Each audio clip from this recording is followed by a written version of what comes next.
அனைவருக்கும் வணக்கம்.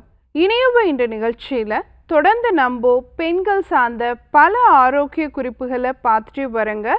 அந்த வகையில் இன்றைக்கி நம்ம சொல்லக்கூடியது, சாப்பாடு சாப்பிட்ட உடனே, உணவு எடுத்துக்கிட்ட உடனே வயிறு ஊதிக்குது, ப்ளோட்டிங்காக இருக்குது, ஜீரணம் ஆக மாட்டேங்குது, கேஸ்ட்ரைட்டிஸ் மாதிரி இருக்குது அப்படின்னா அதற்கான காரணம் என்ன?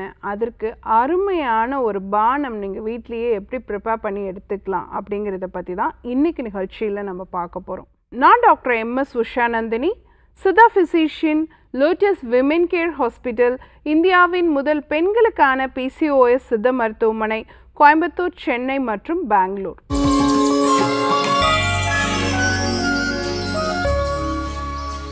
மறந்து போன மரபும் தொலைந்து போன ஆரோக்கியமும் பகுதியில் இன்றைக்கி நம்ம சொல்லக்கூடியது, நம்மளுடைய தாத்தா பாட்டிக்கு மூட்டு வலிங்கிறது 70-80 வயசில் தான் வந்துச்சு. ஆனால் இன்றைக்கி நம்ம 30 வயசுலேயே மூட்டு வலிக்குது, இடுப்பு வலிக்குது, கழுத்து வலிக்குதுன்னு உட்காந்துட்டோம். ஸோ இந்த ஜாயிண்ட் பெயினுக்கான காரணம், அன்னைக்கு காலகட்டத்தில் நம்மளுடைய முன்னோர்கள் செக்கில் ஆட்டின எண்ணெய் வகைகளை மட்டும்தான் பயன்படுத்தினாங்க.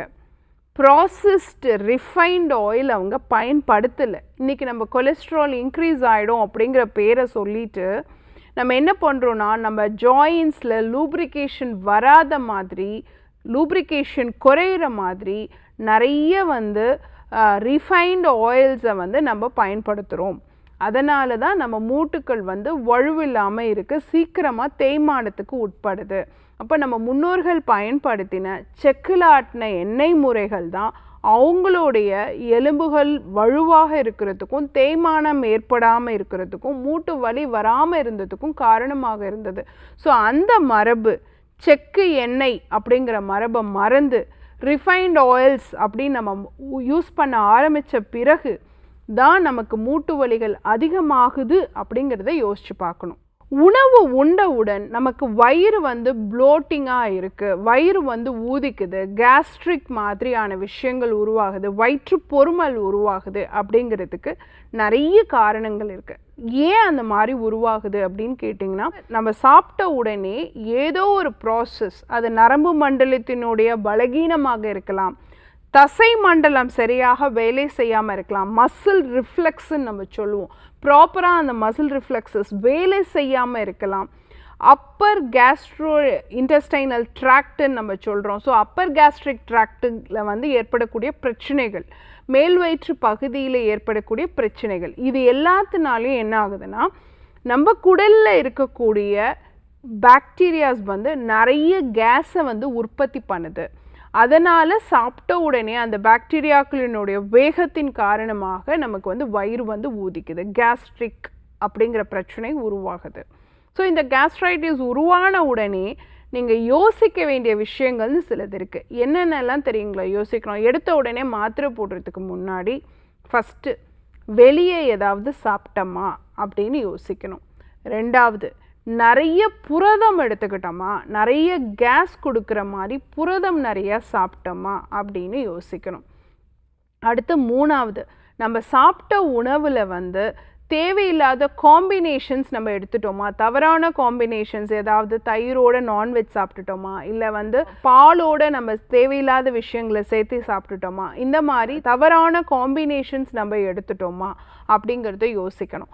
இல்லை நேரம் தவறி நம்ம சாப்பிட்ருக்கோமா, அதிக நேரம் தவறி நம்ம சாப்பிட்ருக்கோமா, இது எல்லாமே நீங்கள் யோசிக்கணும். தேவையில்லாமல் ஏதாவது சத்து மாத்திரைகள் எடுத்துக்கிட்டோமா, நம்ம திடீர்னு பார்த்தீங்கன்னா டாக்டர் நமக்கு அட்வைஸ் பண்ணியிருப்பாங்க, ஒரு அயன் டேப்லெட் மாதிரி அட்வைஸ் பண்ணியிருப்பாங்க, இல்லை ஏதாவது ஒரு மல்டிவிட்டமின் டேப்லெட் அட்வைஸ் பண்ணியிருப்பாங்க. சில காலகட்டங்களில் இந்த மாதிரியான சத்து மாத்திரைகளுமே கேஸ்ட்ரைட்டிஸை கொடுக்கக்கூடியதாக இருக்கும். ஸோ இந்த மாதிரி விஷயங்களெல்லாம் நம்ம யோசிச்சுட்டு அதுக்கு அடுத்ததான் அதற்கான தீர்வை நம்ம நோக்கி போகணும். இப்போ இந்த கேஸ்ட்ரைட்டிஸ் வந்துருச்சு, இப்போ உடனே நம்ம என்ன செய்யணும்னா, அடுத்த ஒரு 2-3 வேளை பார்த்திங்கன்னா பிளண்ட் டயட்டில் இருக்கணும். என்ன மாதிரி டயட் எடுத்துக்கலாம்? பிளெயின் கஞ்சி உப்பு போட்டு குடிக்கலாம், அது பண்ணலாம். அதை தவிர்த்து கொஞ்சமாக பொரியல் வச்சு தயிர் சாதம், மோர் சாதம் மாதிரி எடுத்துக்கலாம். இது எல்லாமே பார்த்திங்கன்னா அந்த கட் பாக்டீரியாஸ்க்கு ஹீலிங் கொடுக்கக்கூடியதாக இருக்கும். ஸோ கட் பாக்டீரியாஸ் தேவையில்லாத கேஸை உற்பத்தி பண்ணாமல் அதை சரி செய்யறதுக்கு வாய்ப்புடையதாக இருக்கும். நல்ல பாக்டீரியாக்கள் உற்பத்தி ஆகும் பொழுது இந்த கேஸ் உற்பத்தி ஆகிறத வந்து தவிர்த்திட முடியும். அடுத்து 2வது விஷயம், 3 வேளையும் சாப்பிட்ட பிறகு ஒரு 10 நிமிஷம் வந்து நடக்கணும். அந்த மாதிரி நடக்கும் பொழுது இந்த கேஸ் ஃபார்மேஷனை வந்து நம்ம குறைச்சிக்க முடியும். அடுத்து சின்ன யோக பயிற்சி மலாசனா அப்படின்னு இருக்குது. இந்த யோக பயிற்சியை நீங்கள் கரெக்டாக பண்ணிங்கன்னா, அதாவது மோஷன் போகிற மாதிரி உட்கார்ற பொசிஷனில் பண்ணுற ஆசனா, இதை பண்ணினீங்கன்னா அந்த வயிற்று மசில் அப்படியே அழுத்தப்படும் பொழுது உங்களுக்கு கேஸ் முழுமையாக வெளியேறிடும். அதனால் கேஸ்ட்ரைட்டிஸ் மாதிரியான பிரச்சனைகள் குறையறதுக்கான வாய்ப்பு இருக்குது. 4வது விஷயம், அழகான ஒரு பானம் 3 வேளையும் இந்த மாதிரி சாப்பிட்ட உடனே கேஸ் உற்பத்தி ஆகுது அப்படிங்கிறவங்க கரெக்டாக இதை பண்ணி எடுத்துக்கிட்டிங்க அப்படின்னு சொன்னால் கேஸ்ட்ரைட்டிஸ் அப்படிங்கிற பிரச்சனை வந்து வராது. ஏன்னா இதில் இருக்க ஒவ்வொரு பொருளுமே ப்ரீபயோட்டிக்காக வேலை செய்யுது. அந்த நல்ல பாக்டீரியாவுக்கு உணவுகளாக இருக்குது. அப்போது அந்த நல்ல பாக்டீரியாக்களுடைய உற்பத்தி அதிகமாகும் பொழுது சாப்பிட்ட உடனே கேஸ் ஃபார்மேஷன் அப்படிங்கிறது இருக்காது, வயிற்றுப்பொருமல் அப்படிங்கிறது இருக்காது. என்ன சேர்த்துக்கணும்? ஓமம், சீரகம், இஞ்சி. ஓமம் ஒரு 1/2 ஸ்பூன் அளவு எடுத்து சேர்த்துக்கோங்க. சீரகம் ஒரு 1/2 ஸ்பூன் அளவு சேர்த்துக்கோங்க. இஞ்சி வந்து ஒரு சின்ன துண்டு தோல் சீவிட்டு சேர்த்துக்கோங்க. இதை எதையுமே நீங்கள் பொடிக்காதீங்க. 2 டம்ளர் தண்ணி விட்டு நல்லா கொதிக்க வச்சு 1/2 கிளாஸ் ஆன பிறகு கொஞ்சம் ரூம் டெம்பரேச்சர் வந்து நார்மலாக வெதுன்னு பதத்துக்கு வந்த பிறகு கொஞ்சமாக தேன் கலந்து அதை குடிச்சிருங்க. அப்போது ஓமம் ஜீரண மண்டலத்தை சீர்படுத்தும், அகட்டு வாய்வு அகற்றி அப்படின்னு ஒரு பேரே அதுக்கு இருக்கு. ஸோ வயிற்றில் இருக்கக்கூடிய தேவையில்லாத கேஸை ரிலீஸ் பண்ணிடும். சீரகம் பித்தத்தை சமநிலைப்படுத்தும். பெஸ்ட் ஆன்டாசிட் அப்படின்னு எடுத்துக்கிட்டிங்கன்னா அது சீரகம் தான். அடுத்து பார்த்தீங்கன்னா இஞ்சி நல்ல ஜீரணத்துக்கு சப்போர்ட் பண்ணக்கூடியதாக இருக்கும். ஸோ இந்த 3 விஷயத்தை கூட தேன் கலந்து எடுக்கும் பொழுது தேனில் இருக்கக்கூடிய நிறைய நொதிகள் வந்து ஜீரண மண்டலத்துக்கு நல்ல உதவி செய்யக்கூடியதாக இருக்கும். ஸோ இந்த பானத்தை 3 வேளையுமே கேஸ்ட்ரைட்டிஸ் அப்படின்னு ஃபார்ம் ஆகும் பொழுது நீங்கள் எடுத்துக்கிட்டீங்க அப்படின்னு சொன்னால் தேவையில்லாமல் ஆன்டாசிட் மருந்துகள் எடுத்து மலச்சிக்கல் வரதோடு வரதை தவிர்த்துட்டு இந்த பானத்தை எடுக்கும் பொழுது மோஷனும் ஃப்ரீ ஆகிடும், குடல் ஆரோக்கியமும் சீராக இருக்கும், கேஸ்ட்ரைட்டிஸும் இருக்காது, அடுத்த வேளை உணவு எடுத்துக்கிறதுக்கும் பசி அப்படிங்கிறதும் உருவாகும்.